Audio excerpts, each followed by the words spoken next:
Estaba sola en casa haciéndose el vestido que pensaba llevar a su cita del viernes por la noche. Pero tuvo una visita inesperada. Pasaron 24 años antes de que la ciencia forense pudiese identificar al individuo que estuvo allí esa fatídica noche.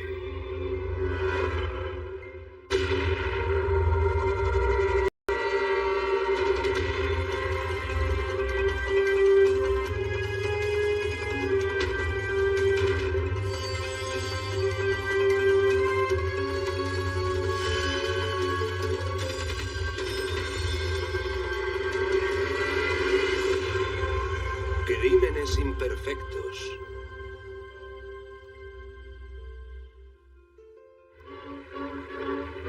Era 1962.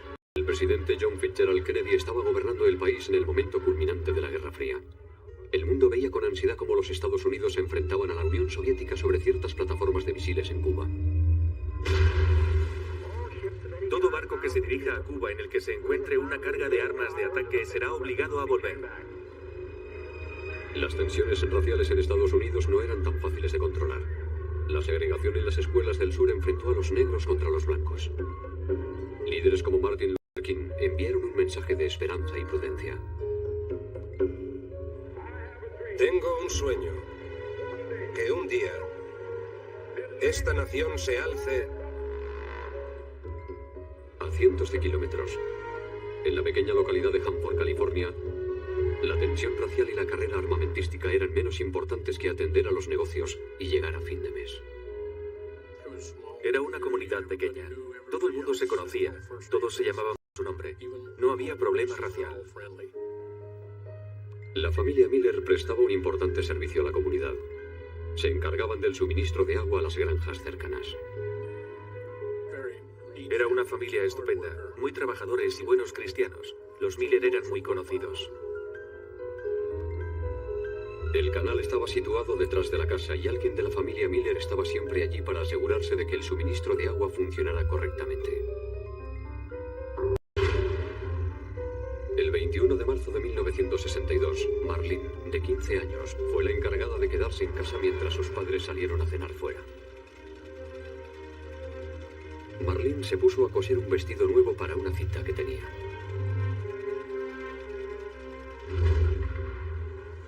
Sus padres regresaron a casa hacia las 10 de la noche. El televisor estaba en la ventana del dormitorio y no había rastro alguno de su hija. El ayudante del sheriff McFarlane fue el primero en llegar a la casa de los Miller. Era obvio que teníamos un problema. Ella había desaparecido y alguien había cometido un acto delictivo. La policía encontró huellas en un camino de tierra cercano a su casa. Y también había otra prueba. Había unas huellas de botas que conducían a Elder Avenue desde el camino de tierra. Había huellas de pies descalzos que conducían al camino. Eran de alguien que entró y salió de un coche que estaba allí aparcado. Cerca de allí, la policía descubrió un par de guantes de trabajo desparejados y un cinturón. Robert Wood fue el primer periodista en llegar al lugar, que cubría el caso para el periódico Fresno Bee. Cuando llegó se encontró con bastante más de lo que esperaba. Empecé a caminar por la orilla y a los 30 o 35 metros allí estaba, flotando en el agua. Marlene estaba flotando boca abajo en la presa que había detrás de la casa. El hermano de Marlene, Walt, estaba registrando la zona en un helicóptero de la policía. Al sobrevolar la casa vi cómo subían el féretro. Y en ese momento comprendí que habían encontrado a Marlene. La autopsia reveló que Marlene había sido apuñalada en el pecho, aunque la herida no era mortal. Había agua en sus pulmones, así que la causa de la muerte era ahogamiento. Marlene tenía las muñecas atadas a la espalda con un nudo que suelen usar los granjeros de la zona. Tenía un pequeño nudo. Es algo que se puede hacer rápidamente para evitar que las vacas den patadas. No había señales de agresión sexual, pero los golpes que tenía en el cuerpo indicaban que Marlene había mantenido un fuerte forcejeo con el agresor. En la búsqueda de testigos, Uno de los compañeros de clase de Marlene dijo a la policía que vio un coche extraño cerca de la casa de Marlene hacia la hora del crimen. Dijo que los parachoques eran de color azul turquesa. Dijo que le gustó la pintura del coche, negro en el capó, en el techo y hasta en el maletero. Para un chico de 15 años, ese tipo de Plymouth del 53 resulta muy atractivo.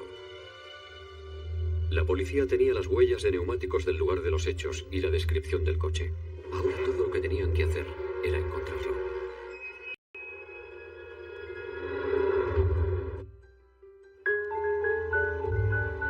Un testigo vio un Plymouth del 53 negro y turquesa aparcado cerca de la casa de Marlene Miller la noche de su muerte. La policía lo encontró a las pocas horas. Recuerdo que el departamento de policía de Hanford había encontrado...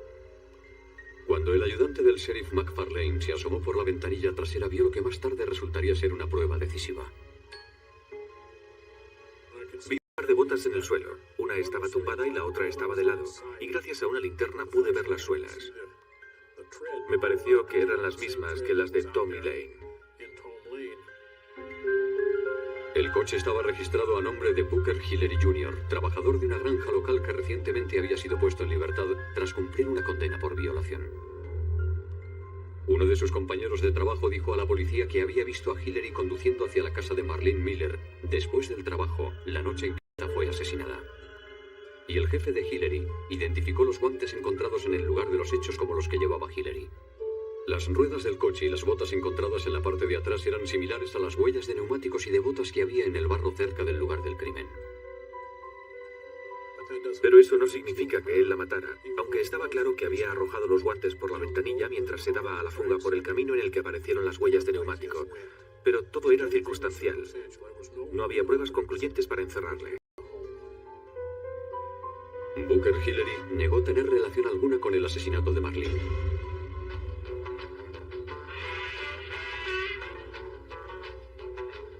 Hillery dijo que pasaba por la casa de los Miller todos los días, ya que él trabajaba en una granja al final del camino. Dijo que las huellas de neumáticos y de botas en la zona no significaban absolutamente nada.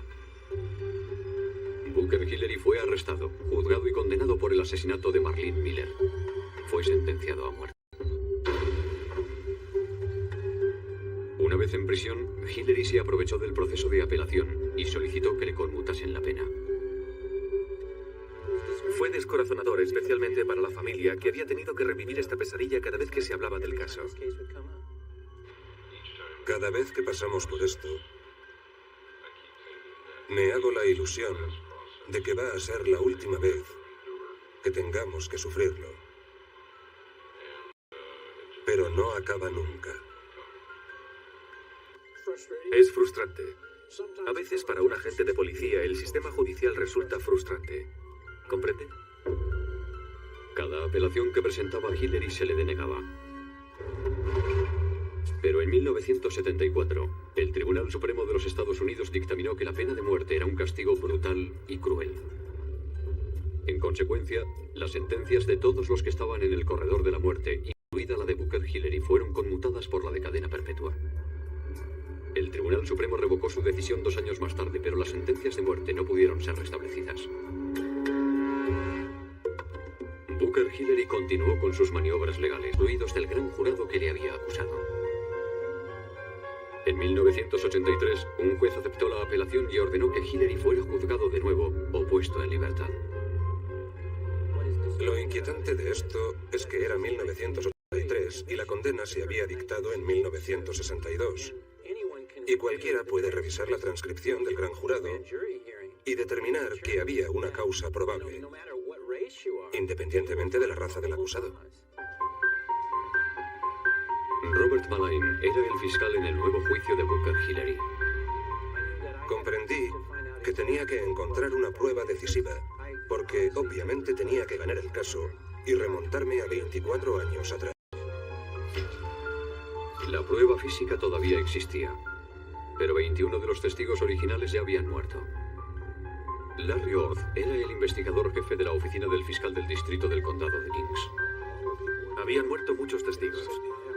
Y tener que sentarte a leer cientos de folios de los testimonios de 1962, 1965 y 1970 para el sumario de un juicio actual puede dejarte dormido. Así que los investigadores cogieron las pruebas físicas y las volvieron a examinar, esta vez con nuevas técnicas forenses que antes no existían, y se encontraron con una sorpresa.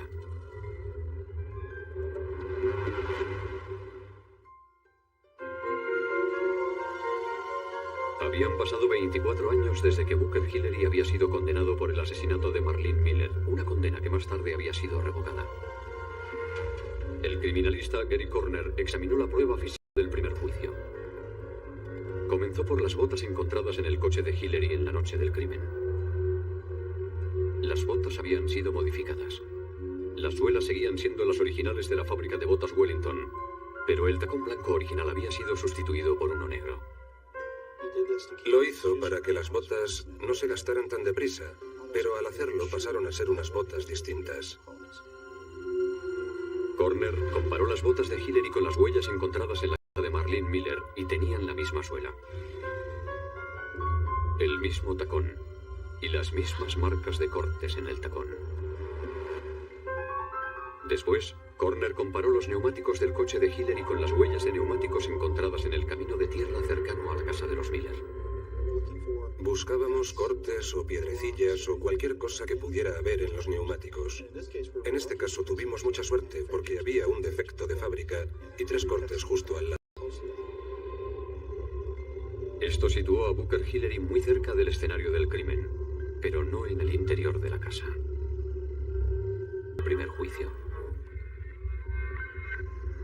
En la noche del crimen, 24 años antes, un avispado detective pidió a la madre de Marlene que aspirase la moqueta del cuarto de estar, donde su hija había sido raptada.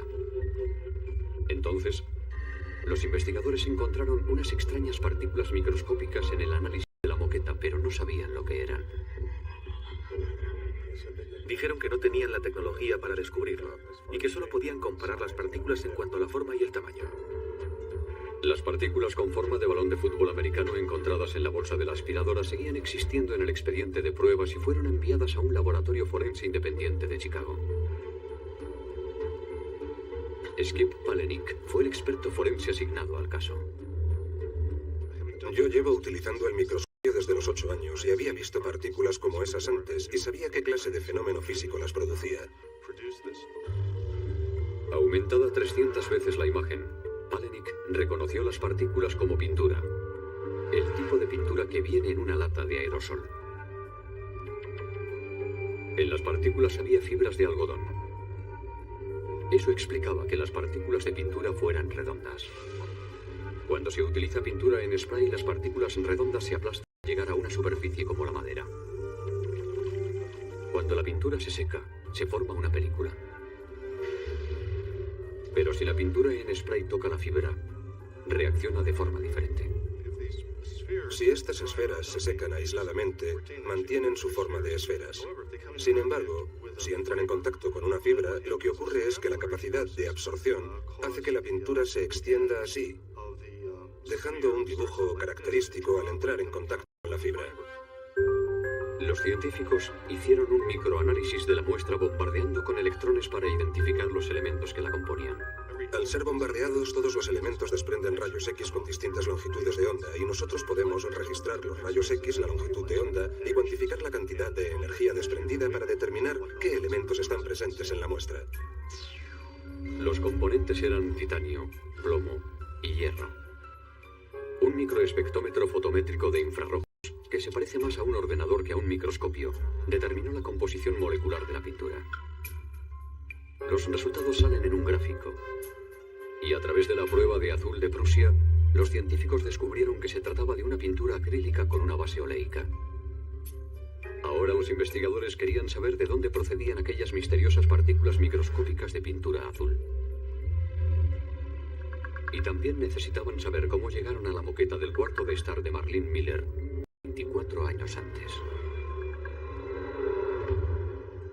En el nuevo juicio de Booker Hillery por el asesinato de Marlene Miller, descubrieron una nueva prueba forense.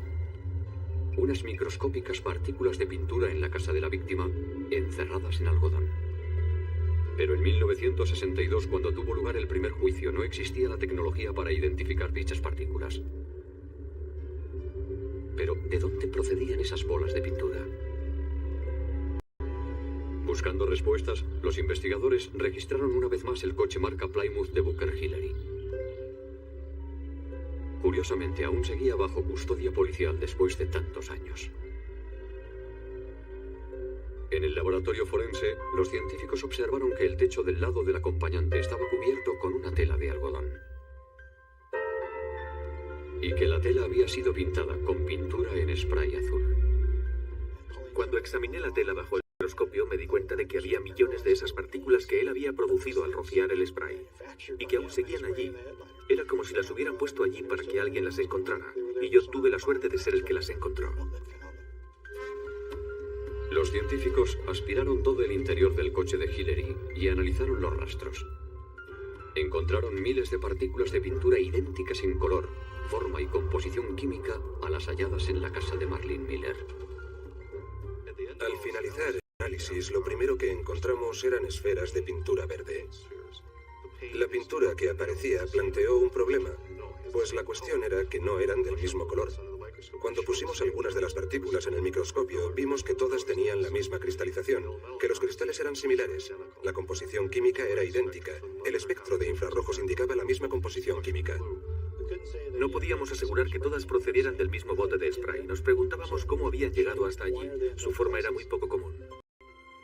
Los investigadores sospechaban que Booker Hillery había pintado el techo de su coche con spray.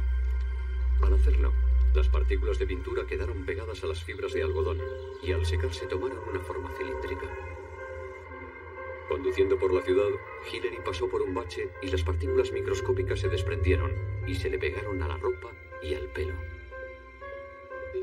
Las bolas de pintura le siguieron por todas partes como un virus sin que él se diera cuenta. Los fiscales mantenían que cuando Hillery entró en casa de Marlene en la noche del crimen, esas partículas microscópicas cayeron al suelo del cuarto de estar de los Miller. Se convirtió literalmente en una fábrica móvil de pruebas. Estas pruebas situaron a Booker Hillery en el interior de la casa de Marlene. Teníamos otras pruebas físicas fuera, a unos metros de distancia, pero las bolas de pintura le situaron dentro de la casa. Fue una prueba decisiva. Juzgado y condenado nuevamente por el asesinato de Marlene Miller, de 15 años. Fue sentenciado a la pena máxima permitida, de 25 años a perpetua, aunque el juez dejó claro que él le hubiera condenado a muerte si la ley se lo hubiera permitido.